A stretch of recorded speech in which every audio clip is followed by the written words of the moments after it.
The Volunteer Ministry Center has worked for over 20 years to help the homeless and poor in our community find a more self-sufficient way of life. Several years ago, we renewed that commitment by adopting a strategy that is called Housing First. I'm Ginny Weatherstone, and it has been my privilege to work at the Volunteer Ministry Center for 12 years. I'd like to tell you a little about what we're doing. Housing First simply means that we assist homeless people into permanent supportive housing as quickly as possible, and then provide case management services so that they will be successful in maintaining that housing. Sean had been homeless for 10 years, traveling, looking for a place where life would be better, when he ended up in a shelter in Colorado Springs where he met Sue. As is so often the case with homeless women, Sue grew up in an abusive home, which she tried to escape by turning to a relationship which became abusive. To cope, she tried drugs. She became homeless. She developed a degenerative knee condition. Things were pretty rough until Sean came along, but even then, they were on the streets for a number of years, wandering, working odd jobs, and finally coming to Knoxville. It was rough. It was a tough time being on the streets.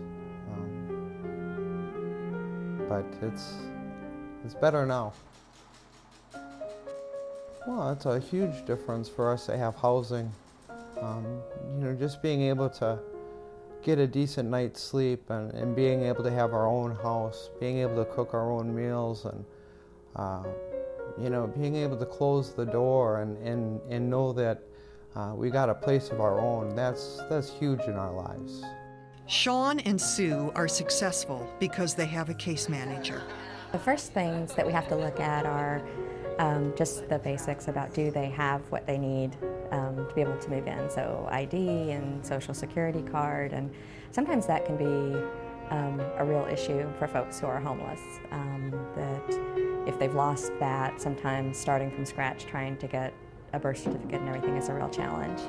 And then the other things that we're looking at are just trying to form that relationship, because we know that once somebody moves into housing, that really is just the beginning. There's going to be other things that we need to do to help them move forward in their lives. Life is so much different now for this devoted husband and wife. They walk down the hallway to their own apartment instead of down the street looking for a place to rest. They have meaningful activities and smiles on their faces. Nahala Rader was already a single mother when she became involved with a man who fathered her second child.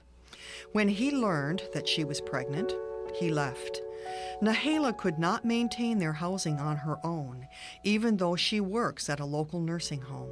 She ended up couch homeless, sleeping with her 2 children on the couches of friends and relatives. She doesn't want her children to grow up homeless and is eagerly looking forward to moving into a place of their own.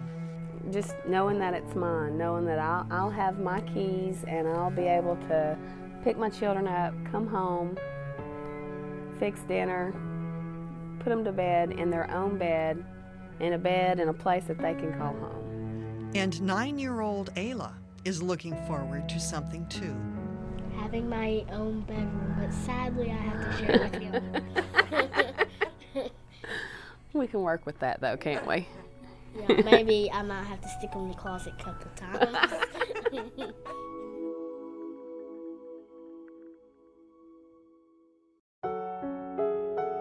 Ronnie Mills was one of the first people I met when I first came to VMC. He was living on the streets, and he came across to me as a pretty scary character. Ronnie acknowledged a problem with drugs and with depression, but he was also a pretty angry man, frequently barred from the very places that could help him. I got to the point I really didn't care, and I tried to hide behind the drugs and alcohol, and after a while it began to wear off. It didn't seem as if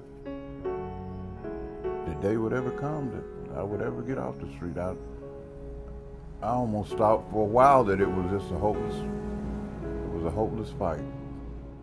Thanks to VMC, Ronnie is now in housing. It's a feeling of relief and security. I no longer have to look over my shoulders. I can come and go as I please, take a shower, eat, cook, whatever I want to do, be able to go to work and come home and rest and when I want to, not have to wait in line or any of that. It's a better life. I came a long ways from where I was at.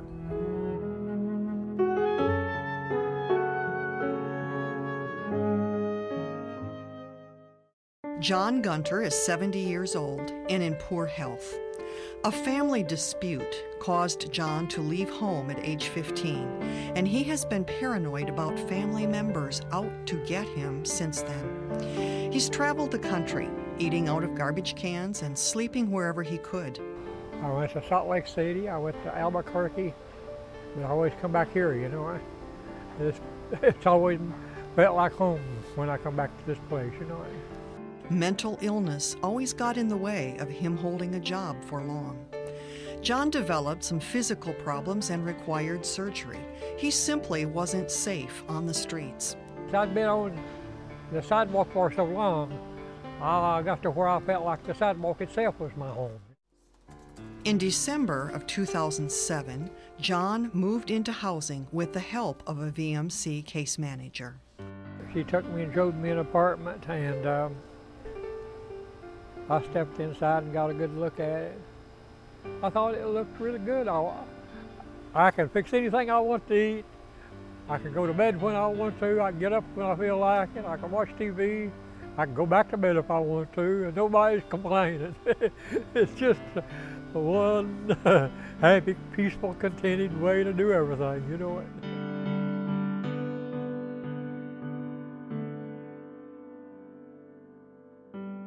Miriama was born and raised in France. She came to the United States in response to an employment ad. Here she met and married her husband, had her children. Here she became a victim of domestic violence and became homeless. Miriama and her sons moved into their own place in 2007. It gives you a sense of family, a real family, and you can go out as you please, come back as you please. So it's everybody's dream, just to have his own place and be able to raise your kids the way you want to. And what does 9-year-old Lucas think? I like that my mom is happy.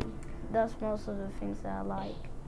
I like that my mom is a strong woman, and I like that my brother is a very good boy, and that's why I like my own house.